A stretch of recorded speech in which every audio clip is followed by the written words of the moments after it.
see. I see stuff. There it is. There it is. Look at that. That's a snake that can eat a man.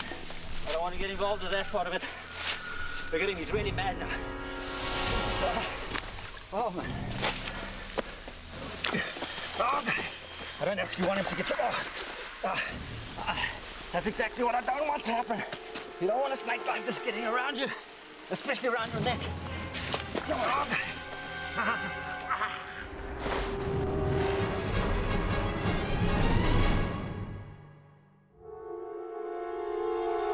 Ever since I can remember, I've been interested in dangerous and exotic wildlife. But for the past 10 years or so, I've earned my living from photography. Traveling from my home in southern Africa to the ends of the earth to photograph some of the rarest and deadliest creatures in the world.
Wow, look what I got. A banded sea crate. That's an incredible snake. It's the most unusual snake. Not only are these snakes completely at home on land, they're just as at home in water. And if you look at his tail, you can see quite clearly he's got a specially flattened tail, which makes it very possible for him to swim at great speeds and at great depths. Very good swimmers, very agile under the water. These are highly venomous snakes. In fact, they're one of the most venomous snakes in the world. But few people ever come into contact with them. So we have very few bites ever recorded. Of course, they're venomous for one purpose only, to catch their food prey, which is usually fish or eels. And venom is very toxic to those animals. But of course, obviously dangerous to humans as well. Isn't that a gorgeous snake? Just look at that. Oh, fantastic, man. It's such a pity that people are actually so nervous of snakes. Snakes fear people as much as people fear snakes, and mostly the snake is actually trying to get away. There are one or two exceptions though. There are a few snakes in the world that actually grow so large that they can actually constrict and swallow human beings. These giant snakes know no fear and could quite easily swallow a human being with no effort at all. So I'm going to catch one of these giant snakes. The best place I can possibly go is Borneo. It's incredible to think that in the 21st century, there are still places on the planet that remain unexplored.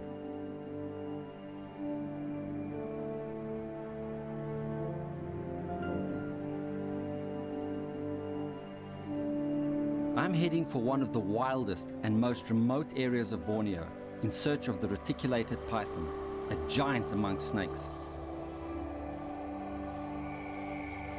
Cleverly camouflaged with a reticulated or net-like pattern of scales, this is the ultimate predator.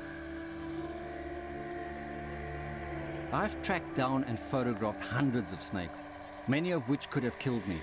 But it's very unusual to come face to face with a snake that could actually swallow me whole.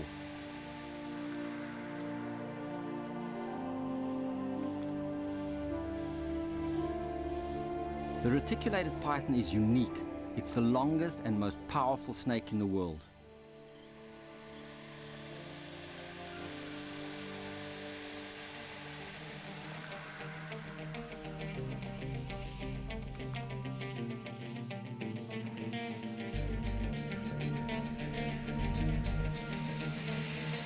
I suspected that the first stage of my journey was going to be the easy part.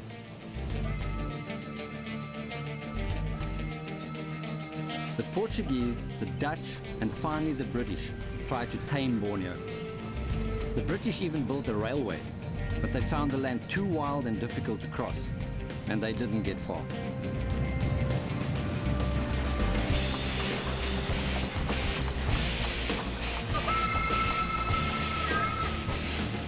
The first explorers returned from Borneo with tales of wild tribes, headhunters, dragons, and giant snakes. I wondered how much of this was still true today.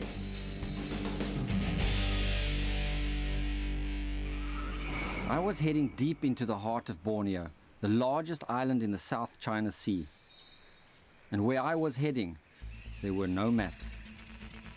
Until Westerners arrived in the 19th century, the dense jungles of Borneo were inhabited by tribes who lived in isolated communities and had little contact with the outside world. The traditional dwelling is the longhouse, home to many generations of the same family. Built on stilts, away from the evil spirits that are thought to live in the ground, the raised longhouses also offered protection from animals and hostile tribesmen. Headhunting was once popular. The gruesome trophies were a sign of strength. The more heads displayed in a longhouse, the more it would be feared by the enemy.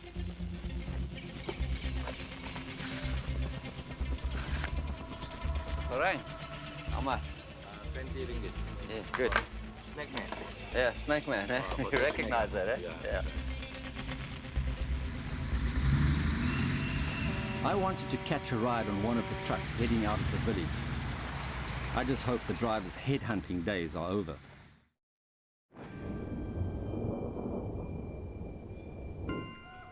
Of all the islands in the South China Sea, Borneo has the richest variety of snakes. There are more than 150 different species. But of all the different species, the one that is feared the most, the one that I have come in search of, is the reticulated python. These giant snakes are thought to reach lengths of 30 feet or more and are known to have killed and consumed human beings.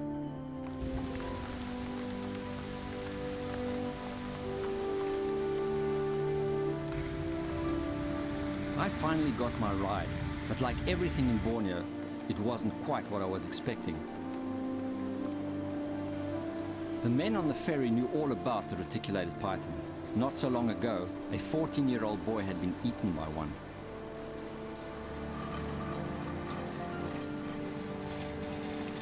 People in Borneo have learned to live with snakes, and as I left the river, I was to have a chance encounter.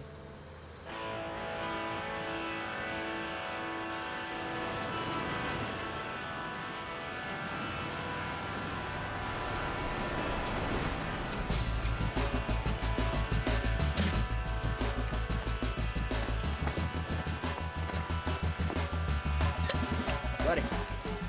Ah, it's a little cobra, a little spitting cobra. They have this ability to spray venom, which is a lot more dangerous, and it's a defense mechanism. My tongs are vital in situations like this, allowing me to handle dangerous snakes securely but gently.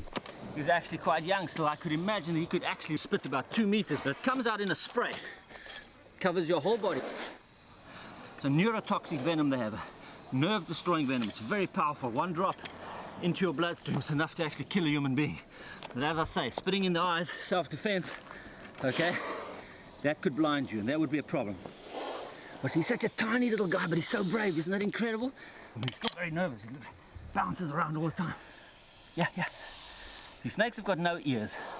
They don't hear airborne sounds. They've got internal ears. They can pick up vibrations, so he's very nervous. Their eyesight's not even that good, so the slightest movement attracts his attention. Luckily, I was wearing my sunglasses, so my eyes were protected. To be safe, all I had to do was to remember to keep my mouth shut. Unfortunately, this is something that does not come naturally to me. The venom's so potent, you would be in trouble. You don't want to get bitten by a cobra ever. Yeah, he's actually a well-behaved guy. He's just watching me. He doesn't want to waste his venom. He would rather get away if he could. He just warns me all the time. Well, you're so furious. He says, I'm just a teenager, man. I don't know how to handle this kind of stress. All right, I'm going to let him go. Okay, let's put him back where he was going. He was heading across the road. We'll just let him go further across the road.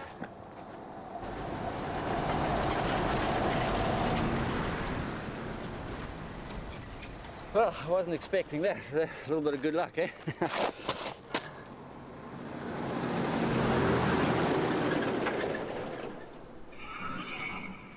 wasn't long before the road ran out. Tomorrow I would start the journey up the Kinabatangan River.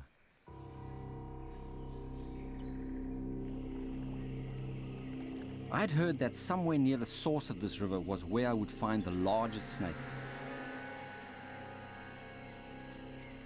I've had years of experience with snakes, but there are some snakes and some experiences you just cannot prepare for. The reticulated python is infamous throughout the world, and it's known to be the largest snake in the world. There's some records claiming about 33 foot. Now, we don't know how accurate that is, and I'm hoping that out here I might get a chance to find something really large and get a good idea of what the snake actually does and what it's about. A 20 foot or 20 plus foot reticulated python is quite capable of swallowing a man with no effort at all. So this is going to be quite a test for myself, and hopefully come across a snake and just have a chance to get hold of him. I just wondered, was I pushing my luck a bit too far?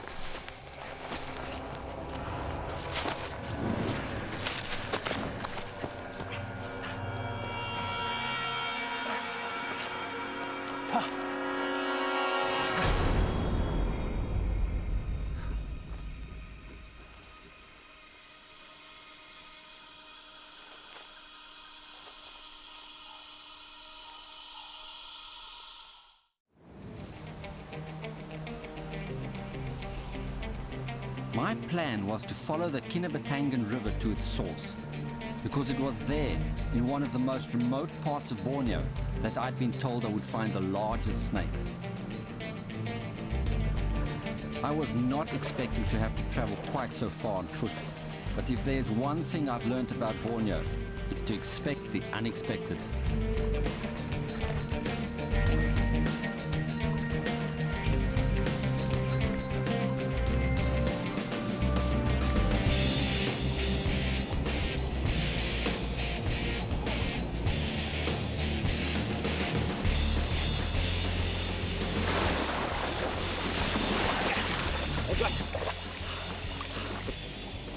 This is a soft-shell turtle.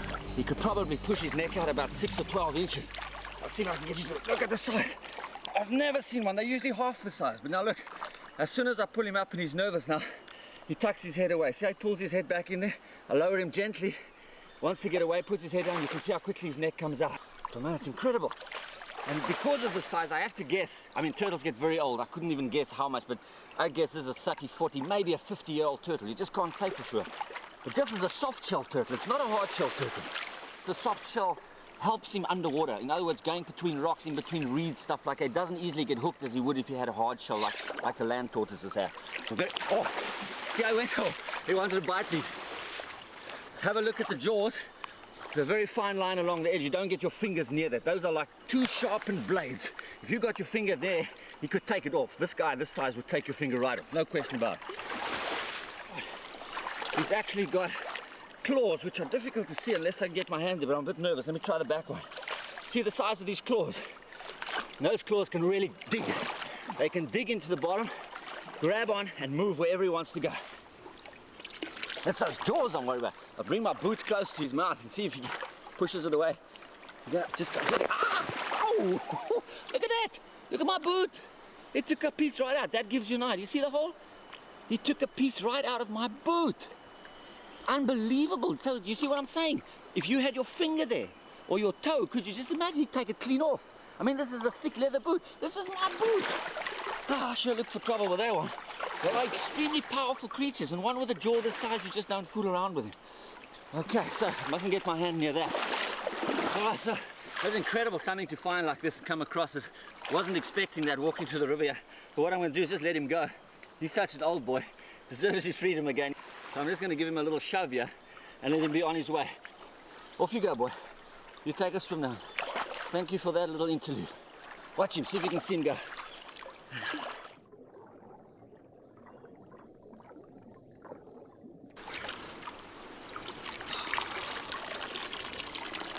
Holy mackerel, I could have lost a toe.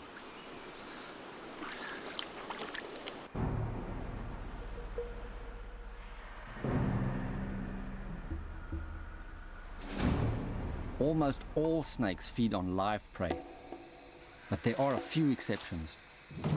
In Borneo, there is one snake that has developed a special appetite. It lives underground and feeds largely on dead bats.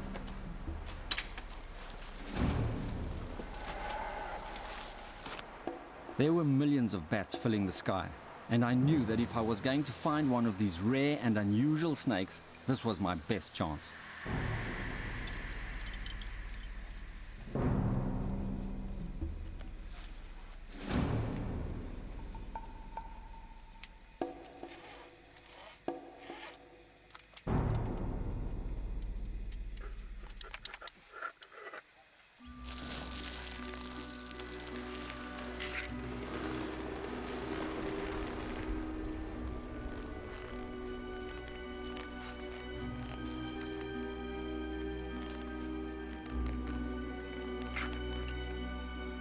In Borneo, caves have a special significance. Evil spirits are said to live underground. The Kinabatangan people used to bury their dead in caves.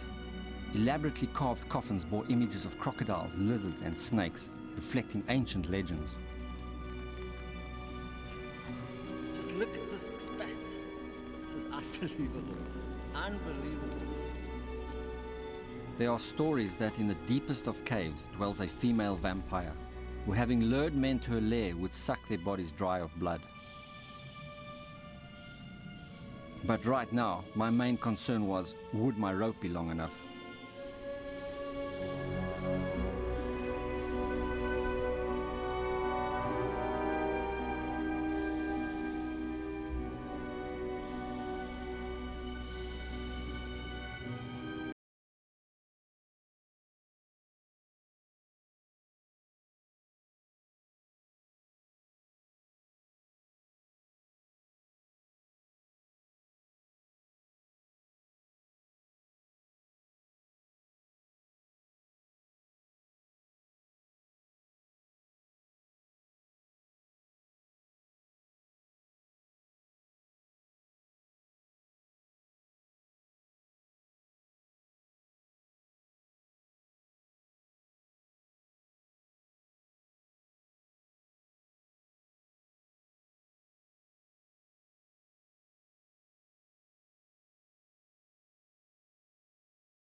They're called racers because they're fast-moving snakes.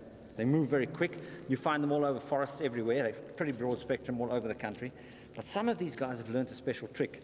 They've discovered the abundance of food around caves. They have bats. They have all these swallows, these swifts coming in here. They have, of course, frogs and mice, all kinds of stuff living in caves. And so these guys have started frequenting caves. Some of them spend so much time down here that they barely come out. And if I'm looking at this guy, I'm seeing he's actually got a very dark color, and I'm just wondering, because very often these guys are a greeny color. The forest ones are definitely green in color. This guy's got a gray sort of look all over him, and I'm just wondering how long he's been down here. He's actually losing some of his color. So they hunt around here, and what is unusual is where snakes normally are looking for live prey. They see the movement of the prey, they strike out, they grab it, and they constrict it, because these guys are semi-constrictors. They'll grab it and eat it. These guys have learned that there's so much dead food around. Sometimes young birds have fallen out of nests, and they find them flying on the floor. And they might even pick them up and eat them, even after a few days of being there. So these are semi-carrion eaters as well, which is quite unusual for snakes.